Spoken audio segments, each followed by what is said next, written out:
What up, everybody? What up, everybody? Let me get to the spot. Let me get to the spot. Whoa, hey, everybody. This is Plan Your Greatness, and I am your gracious host, Professor Carlton Hampton. Let me get my fancy little cloth on. Makes me look more official. Ugh.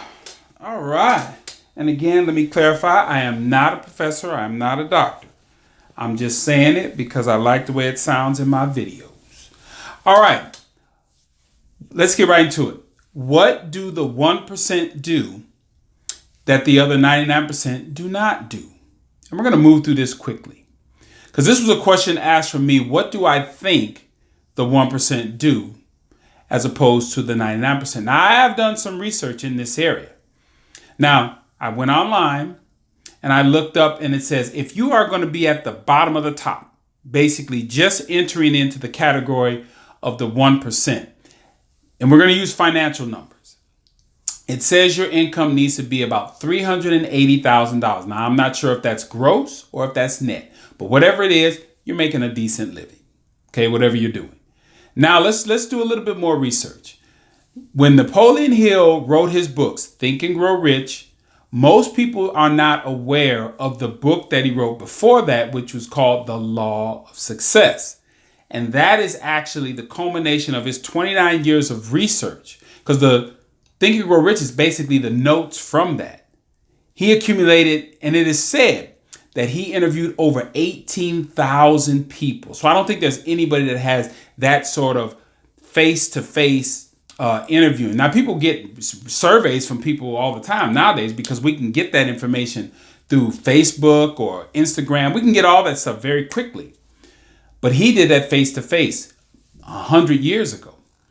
Now, out of that 18,000, he started off with the very top of the top 1%. And he said 500, but that comes to around 2%.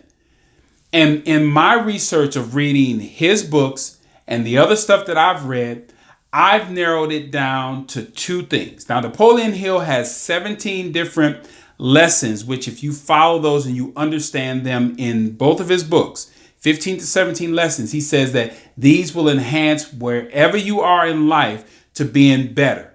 Not guaranteeing that you're going to move into the 1%, but it is going to enhance your life to something better, whether it's relationships, whether it's health, whether it's job, profession. Guaranteed. And I can tell you with 100% certainty that if you read either one of those books, they're going to help you out. But in my research, I've come down to these two things. So I'm going to share, ladies and gentlemen, I'm going to share the two things that I know of that separates the 1% from the 99%. And I actually think these are at the very top of that list. Number one, it is both see the same thing. Okay?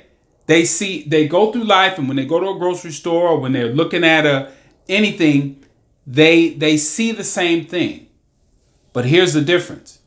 When the 1% sees that thing, they see an opportunity. The 99% will tend to see a catastrophe. The 1% will see a challenge. The 99% will tend to see a problem. The 1% will see things happening for them and from them, which if you break those down, that is showing accountability and seeing themselves more as a leader, as opposed to the 99% will see things as happening to them, which means you have moved yourself in the category of a victim. Okay, that's number one, how they see things. Number two is, what do you do when you see those things? Now, the 1% will, because they see things as an opportunity, as a challenge, as happening for them or from them, they're more inclined to take action because they're feeling very confident, very positive, and feeling in control of the information that they're seeing or hearing. Now, if you're on the other side of that you see things as a catastrophe, as a problem, as you seeing yourself as a victim, how likely are you to act upon that? Not very likely. Now, say if you are in that and you see yourself as a victim, but you start taking action, you have just now immediately moved yourself from that 99% side to the 1% side. So let's just review this again. The 1% looks at situations and sees them as opportunities, as challenges, as happening for them or from them. The 99% will see things as a catastrophe, as a problem, and sees themselves as the victim of not having any control over it. And then what the 1% does is, because they see things in a very positive light, they act. The 99%, because they see things as having almost attacking them, you're on the defense, you don't do anything. So again, see things as opportunity, see things as a challenge, see things as happening for you and from you, and then that requires you to that is going to motivate or compel you to take action. And when you do that, when you're in that mindset, you are definitely planning your greatness. This is Plan Your Greatness, and I will say this again, plan your greatness. You know why? Because no one else will. See y'all next time.